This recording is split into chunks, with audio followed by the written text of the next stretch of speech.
Hi! Bonjour mga katombi! Welcome sa aking vlog!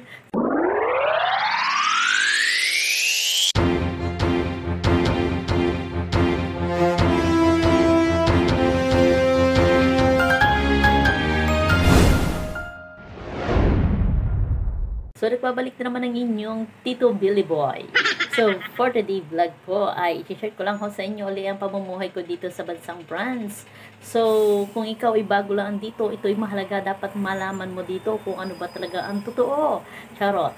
So, anyway, pag-uusapan lang naman natin dito ay kung ikaw ay bago lang dito, ano ba ang pinaka-importante ho ninyong kukuhaning mga requirements at ikaw ang kikilos, pero dapat may kasama kang garantor. Syempre dapat may kasama ka dito na maalam na dito sa bansang Pransya. So buti na lang nandito ang pinsang ko. Shout out sa iyo, Ses Alelio, yung pinsang ko na nandito. Siya yung tumulong sa amin sa lahat ng mga requirements sa pag-ayos, kasi siya ay bata pa lang inandito na sa bansang Pransya. So pag-uusapan natin nga pala ay yung bibilisan ko na. Pag-uusapan natin ho ay ano ang dapat mong kuhanin agad kapag ikaw ay bagong dating pa lang dito. Anyway, nung kami bago lang ho ay ang aming kinuha agad ay SIM card, SFR ho. Ang aking garantor ay aking pinsan. Syempre yun ho, imiminus sa inyong bangko. Babawasin ho. Nung una sa kanyang bangko muna. Eh di ang ginagawa ho namin, pag kami may part-time, sa kanya ko binabayaran. Yun ho, SIM card. Napaka-importante niyan ho. SFR medyo pricey. Kaya ang iba ho, free ang kinukuha. Kaya kung ikay bagong pasok pala, ang free na kuhanin mo. Pangalawa, ayun naman yung unlimited na. Huwag kayong mag-alala. Ang dami natin sasabi. Pangalawa, ang kukunin mo ay Navigo Pass. Yun yung may picture. Lagi nyo dala ang passport nyo ha. Dalhin nyo ang passport nyo. Navigo Pass. Doon kami sa St. Lazar kumuha. Ano ho, napakadali lang din naman ho yung pipicturan lang kayo doon, nakatayo.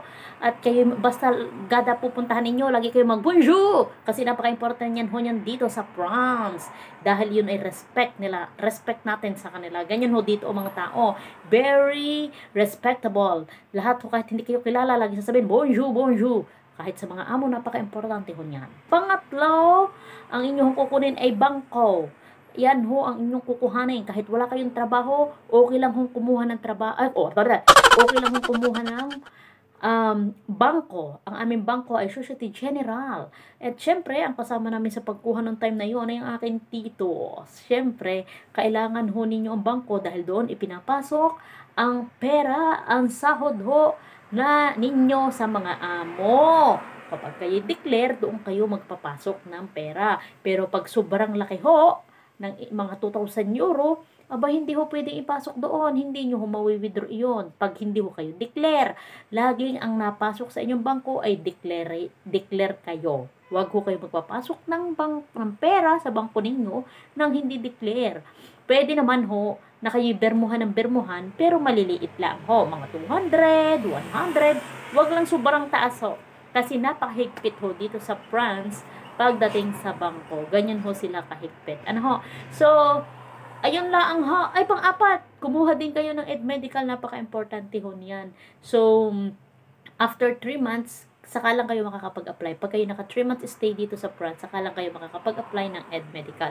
Ano ang requirements? Panoorin nyo na lang dito sa video ko. Meron ho ako ditong senior dito. So, ayun lang ho, God bless. Sana ho, wag nyo skip ang ads. Ito itutulong natin sa mga mahihirap kung ako ay makakasahod na. So, maraming salamat ho sa inyo at sana ho marami pang mag-share ng aking video. We love you. Bye-bye mga katombi. Bye!